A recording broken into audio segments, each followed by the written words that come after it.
双语音标领航，注音阅读启蒙，叶兴阳有声读物。History of Friedrich II of Prussia, v3 by Thomas Carlyle. Carlyle's History of Friedrich II of Prussia. Book 3. The Hohenzollerns in Brandenburg. 1412-1718. Chapter 1. Kurfürst Friedrich I.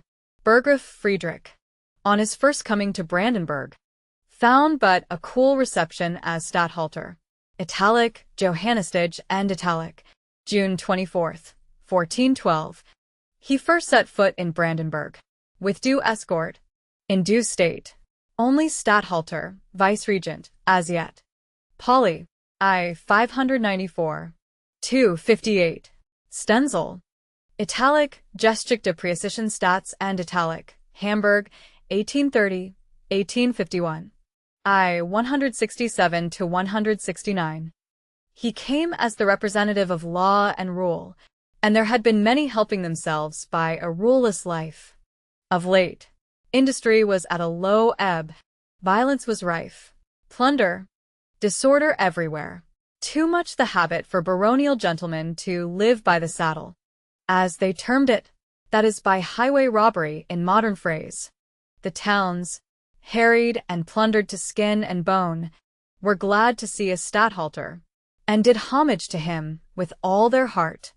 But the baronage or squirearchy of the country were of another mind.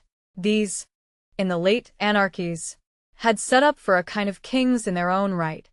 They had their feuds, made war, made peace, levied tolls, transit dues, lived much at their own discretion in these solitary countries, rushing out from their stone towers, walls 14 feet thick, to seize any herd of 600 swine, any convoy of Lübeck or Hamburg merchant goods, that had not contented them in passing, what were peddlers and mechanic fellows made for, if not to be plundered when needful, arbitrary rule, on the part of these noble robber lords.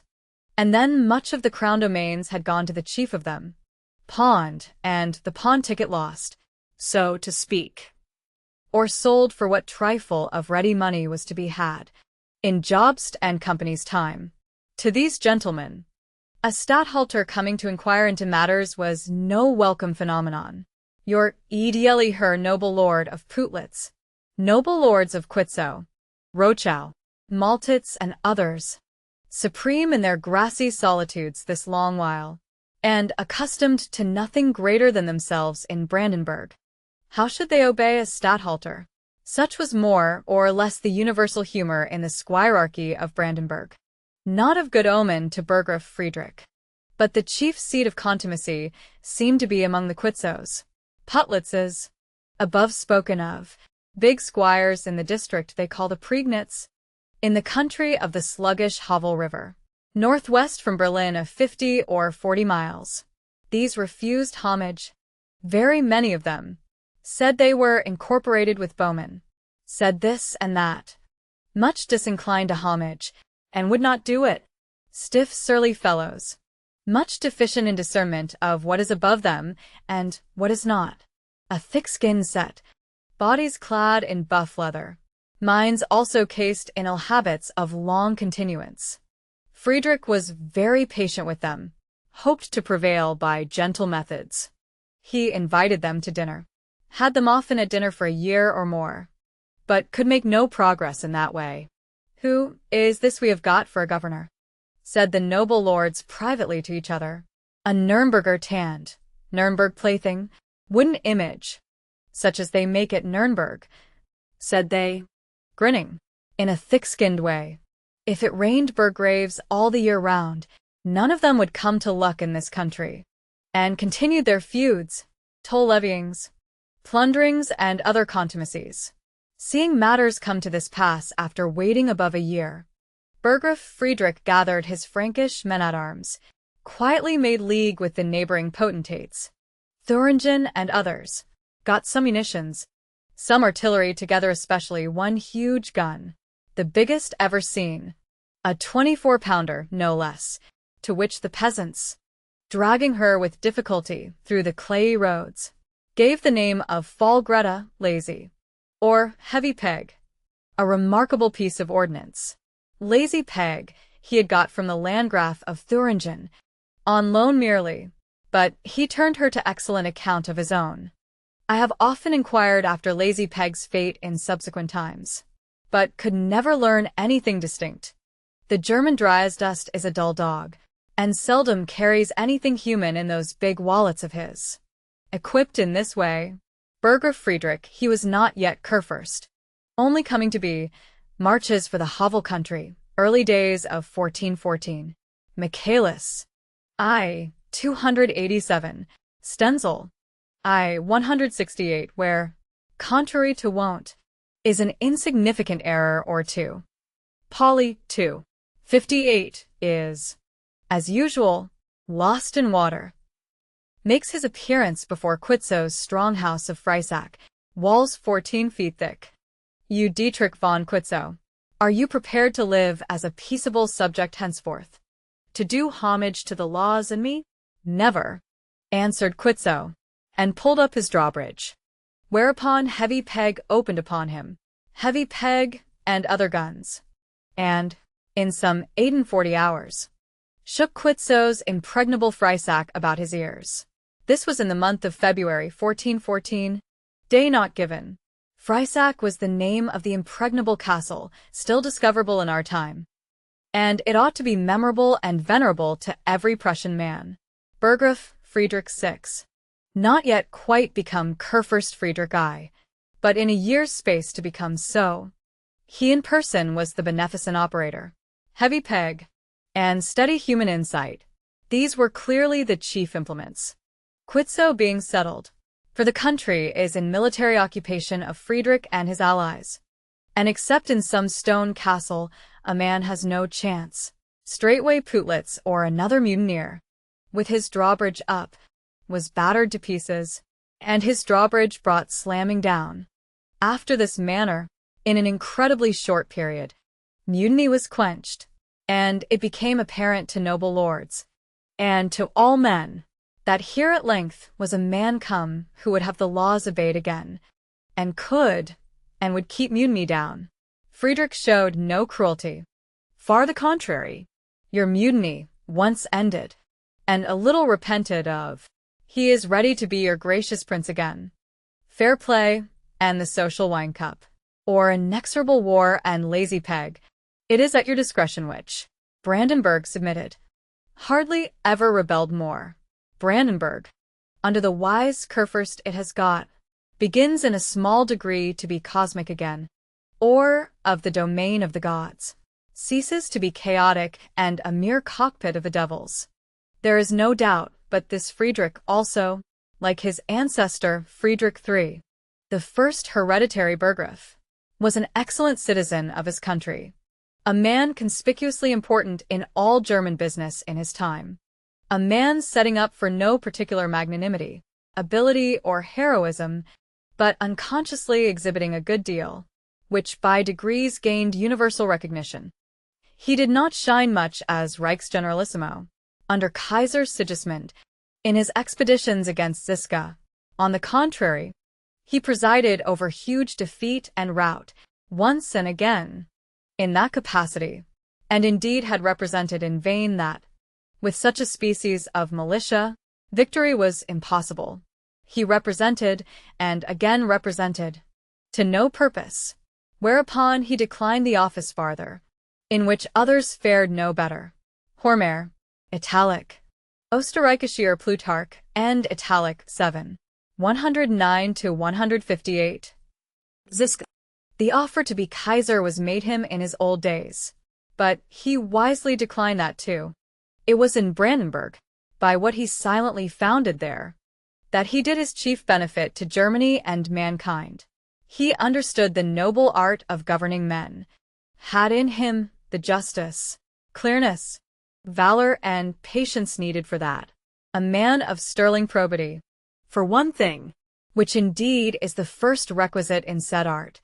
If you will have your laws obeyed without mutiny, see well that they be pieces of God Almighty's law. Otherwise all the artillery in the world will not keep down mutiny. Friedrich traveled much over Brandenburg, looking into everything with his own eyes. making, I can well fancy, innumerable crooked things straight, reducing more and more that famishing dog kennel of a Brandenburg into a fruitful arable field. His portraits represent a square-headed, mild-looking solid gentleman, with a certain twinkle of mirth in the serious eyes of him, except in those Hussite wars for Kaiser Sigismund and the Reich, in which no man could prosper. He may be defined as constantly prosperous. To Brandenburg, he was, very literally, the blessing of blessings, redemption out of death into life. In the ruins of that old Freysack castle, battered down by heavy peg, antiquarian science, if it had any eyes, might look for the taproot of the Prussian nation, and the beginning of all that Brandenburg has since grown to under the sun. Friedrich, in one capacity or another, presided over Brandenburg near 30 years. He came thither first of all in 1412, was not completely Kurfürst in his own right till 1415, nor publicly installed, with 100,000 looking on from the roofs and windows, in Constance yonder, till 1417. Age then some 45. His Brandenburg residence, when he happened to have time for residing or sitting still, was Tangermund, the castle built by Kaiser Karl IV. He died there, September 21st, 1440, laden tolerably with years, and still better with memories of hard work done. Wrench guesses by good inference he was born about 1372. As I count, he is seventh in descent from that Conrad, Burggraf Conrad I, cadet of Hohenzollern, who came down from the Rau Alp, seeking service with Kaiser Redbeard, above 2 centuries ago. Conrad's generation and 6 others had vanished successively from the world theater in that ever-mysterious manner, and left the stage clear. When Burggraf Friedrich VI came to be first elector, let 3 centuries, let 12 generations farther come and pass, and there will be another still more notable Friedrich, our little Fritz, destined to be 3rd King of Prussia, officially named Friedrich II, and popularly Frederick the Great. This first elector is his lineal ancestor, 12 times removed. Rentsch. Pages 349 to 372. Hubner. T. 176. Chapter 2. Matinée du roi de Prusse. 11 successive Kurfürsts followed Friedrich in Brandenburg, of whom and their births, deaths, wars, marriages, negotiations, and continual multitudinous stream of smaller or greater adventures, much has been written, of a dreary, confused nature, next to nothing of which ought to be repeated here. Some list of their names, with what rememberable human feature or event, if any, still speaks to us in them, we must try to give. Their names, well dated, with any actions, incidents, or phases of life, which may in this way get to adhere to them in the reader's memory, the reader can insert, each at its right place, in the grand tide of European events, or in such picture as the reader may have of that. Thereby with diligence he may produce for himself some faint twilight notion of the flight of time in remote Brandenburg, convince himself that remote Brandenburg was present all along, alive after its sort, and assisting, dumbly or otherwise, in the great world drama, as that went on. We have to say, in general, the history of Brandenburg under the Hohenzollerns has very little in it to excite a vulgar curiosity, though perhaps a great deal to interest an intelligent one, had it found treatment duly intelligent, which, however, how could it, lucky beyond its neighbors, hope to do? Commonplace dry as dust, and voluminous stupidity, not worse here than elsewhere, play their part. It is the history of a state, or social vitality, growing from small to great, steadily growing henceforth under guidance, and the contrast between guidance and no guidance, or misguidance, in such matters, is again impressively illustrated there. This we see well to be the fact, and the details of this would be of moment, were they given us. But they are not. How could voluminous dry as dust give them? Then, on the other hand, the phenomenon is, for a long while, on so small a scale, wholly without importance in European politics and affairs. The commonplace historian, writing of it on a large scale, becomes unreadable and intolerable. Witness grandiloquent Polly, our fatal friend, with his 8 watery quartos, which gods and men, unless driven by necessity, have learned to avoid. Dr. Karl Friedrich Polly, Italic Allgemeine Preußische Staatsgeschichte, often enough cited here. The phenomenon of Brandenburg is small, remote, and the essential particulars, too delicate for the eye of dry as dust, are mostly wanting, drowned deep in details of the unessential, so that we are well content, my readers and I, to keep remote from it on this occasion. On one other point I must give the reader warning. A rock of offense on which if he heedlessly strike, I reckon he'll split. At least no help of mine can benefit him till he be got off again. Alas, offences must come, and must stand, like rocks of offense, to the shipwreck of many. Modern dry as dust, interpreting the mysterious ways of divine providence in this universe, or what he calls writing history, has done uncountable havoc upon the best interests of mankind. Hapless, godless dullard that he is, driven and driving on courses that lead only downward. For him, as for us. But one could forgive him all things, compared with this doctrine of devils which he has contrived to get established, pretty generally, among his unfortunate fellow creatures for the time. I must insert the following quotation. Readers guess from what author. In an impudent pamphlet, forged by I know not whom, and published in 1766, under the title of Italic Matinées du Roi de Prusse, and Italic purporting to be Morning Conversations of Frederick the Great with his nephew the heir apparent, every line of which betrays itself as false and spurious to a reader who has made any direct or effectual study of Frederick or his manners or affairs. It is set forth, in the way of exordium to these pretended royal confessions, that Italic Notre Maison, and Italic our family of Hohenzollern, ever since the first origin of it among the Swabian mountains, or its first descent therefrom into the castle and imperial wardenship of Nuremberg, some 600 years ago or more, has consistently traveled one road, and this a very notable one.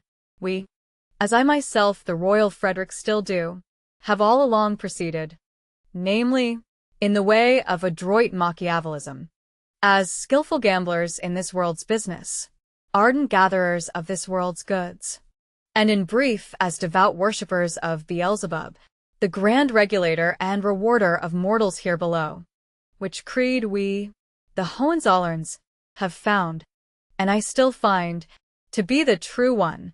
Learn it you, my prudent nephew, and let all men learn it, by holding steadily to that, and working late and early in such spirit, we are come to what you now see, and shall advance still farther, if it please Beelzebub, who is generally kind to those that serve him well. Such is the doctrine of this impudent pamphlet, original manuscripts of which are still purchased by simple persons, who have then nobly offered them to me, thrice over, gratis or nearly so, as a priceless curiosity, a new printed edition of which, probably the 5th, has appeared within few years. Simple persons consider it a curious and interesting document, rather ambiguous in origin perhaps, but probably authentic in substance, and throwing unexpected light on the character of Frederick, whom men call the Great, in which new light they are willing a meritorious editor should share. Who wrote that pamphlet I know not, and am in no condition to guess. A certain snappish vivacity, very unlike the style of Frederick whom it personated as. A wearisome grimacing, gesticulating malice and smartness, approaching or reaching the sad dignity of what is called wit in modern times. In general the rottenness of matter, and the epigrammatic unquiet gratiosity of manner in this thing, and its elaborately inhuman turn both of expression and of thought, are visible characteristics of it.